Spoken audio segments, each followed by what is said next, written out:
And the gentlewoman from New Jersey is, for what purpose does the gentlewoman from New Jersey seek recognition? Thank you, Madam Speaker. I rise today to address the amendment in opposition. The gentlewoman is recognized. Thank you, Madam Speaker. I yield myself such time as I may consume. I rise today in vehement opposition to the amendment proposed by Rep. Jackson. My colleagues on the other side of the aisle like to thank the troops and talk about honoring their sacrifice, and that's all, frankly, empty words and broken promises if this amendment passes. This amendment puts servicewomen and military families' lives at risk by denying the basic right to travel for health care, no longer available where they are stationed. Now that Iowa passed anti-abortion restrictions, 46% of servicewomen do not have access to abortion care. This would enact a dangerous health care travel ban. Service members signed up to put their lives on the line for our freedoms, our national values, our constitutional rights. They did not sign up to put their lives on the line or their spouses' lives on the line because they cannot get access to basic care. I was an officer in the Navy. What I learned was that good leaders protect their squadron. They don't abandon them in favor of their own politics or agenda.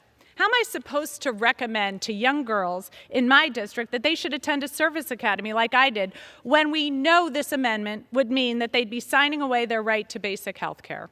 This amendment makes our servicewomen pawns in their extreme agenda and is a stepping stone to larger bans, restrictions, and wholesale disregard with women's health care in America. And with that, Madam Speaker, I yield 1 minute to my good friend and a tireless champion for servicewomen, the gentle lady from Pennsylvania.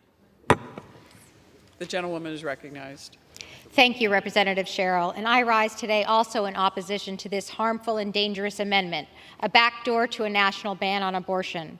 I also rise saddened and frustrated that we find ourselves here in this legislative body deciding whether or not we trust our women in uniform and our military families to make health care decisions for themselves.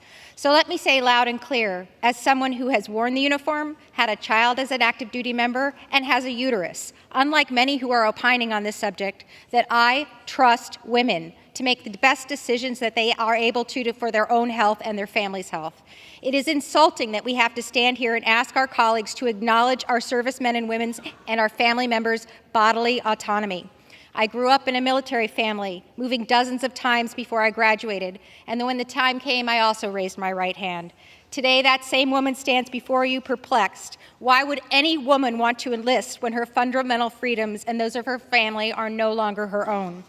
The percentage of active duty service members who have no or severely restricted access to abortion is now 46%.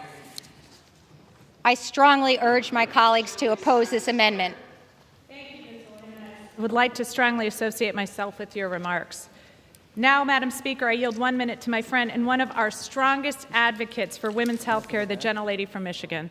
Thank you, Representative Sherrill. I rise today with my colleagues in opposition to this amendment, and I want to make sure that everyone understands what this amendment means. This amendment, plus other amendments that are the exact same in the Appropriations Committee, plus the same hole that is going on by Senator Tuberville, they are putting culture wars ahead of national security. We understand that Mr. Jackson, the author of this amendment, is from Texas, that he supports a ban outright on all abortions, including for rape and for incest.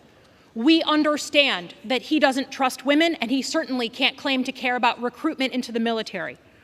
What we cannot miss, though, is that this is part and parcel of a goal from a party who wants a federal ban on abortion. It wasn't enough that we overturned Roe in our Supreme Court. It doesn't matter if states like Michigan vote on their ballot to preserve Roe. They will not stop until there is a federal ban where it won't matter what happens to states. So I stand in strong opposition to this amendment. Thank you, Ms. Lutkin. I couldn't agree more. And Madam Speaker, I'd like to reserve the balance of my time.